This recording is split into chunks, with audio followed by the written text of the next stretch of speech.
An army of 7,000 elite soldiers once fled in total panic from a force of just 100 men. What makes this retreat a biological anomaly is the condition of those 100 attackers. They were suffering from lethal chemical saturation. Their skin was peeling from acid burns, and they were actively coughing up blood and fragments of their own dissolved lungs.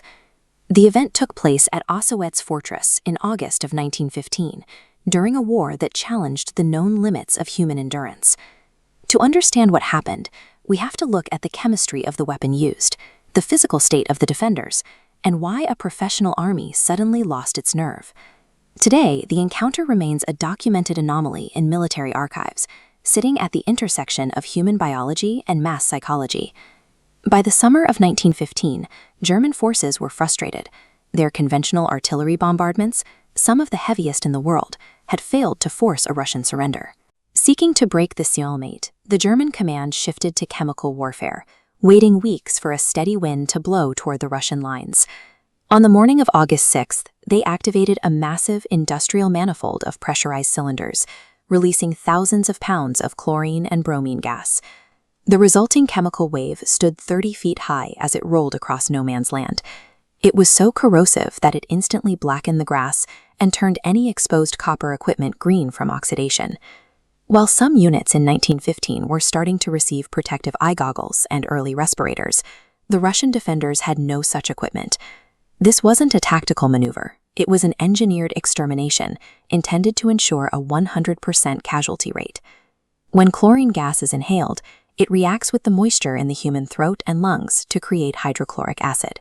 The soldiers were effectively being dissolved from the inside out. Without masks, the men tried to shield themselves by wrapping water-soaked undershirts around their faces. It did little to stop the acid from searing their respiratory tracts. Men collapsed in the trenches, their bodies convulsing as they coughed up the ruined lining of their own lungs. Sub-Lieutenant Vladimir Kotlinski realized his entire unit had been fatally poisoned. There was no medical relief available for the damage they had already sustained. In those final moments, when your body is biologically failing and death is inevitable, the choice between surrender and one last stand becomes purely a matter of will. Expecting to occupy a fortress of corpses, 7,000 German infantrymen advanced with their rifles lowered, moving casually through the lingering mist. They were met by a sight that defied logic. Russian survivors charging out of the green fog, faces wrapped in blood-soaked rags, fixing bayonets. The shock of seeing men who should have been dead still fighting caused an immediate collapse of the German lines. The panic was so total that the retreating troops trampled their own officers and ran blindly into their own barbed wire. The German retreat wasn't triggered by a tactical loss, but by the belief that they were facing something that science couldn't explain. Historians and medical experts have spent a century attempting to explain this.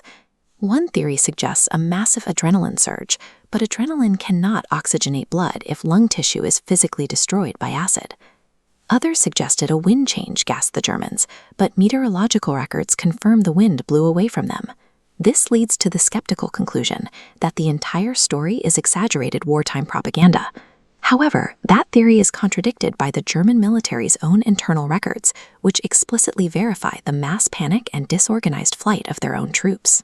Osowiec Fortress remains a quiet ruin today, yet it leaves us with an enduring mystery. What truly powers human willpower once the physical body has already crossed the threshold of survival?